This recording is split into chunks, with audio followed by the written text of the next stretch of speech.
సూర్యుడు మండుతున్నాడు అంటే కేవలం మన కోసమే. ఋతువులు క్రమముతో జరుగుతున్నాయంటే మన కోసమే. వర్షాలు, మంచు, ఎండలు, ఇవన్నీ మనం చూస్తుంటే ఒకప్పుడు ఎంతో ఆనందదాయకంగా ఉండే ఈ ప్రకృతి ఈరోజు మనుషులు చేసిన పాపాలకు కలుషితమైపోయి బాధపడిపోతుంది సృష్టి.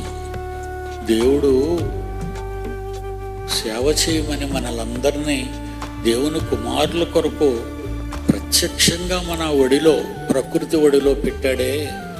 కానీ ఒక్కళ్ళు కూడా దేవుని కుమారులుగా ప్రత్యక్షం కావటం లేదేంటి?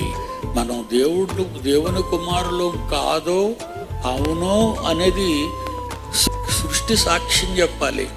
సృష్టిలో ఉన్న సమస్తము మనల్ని అలాగా కనిపెడుతూనే ఉన్నాయంట.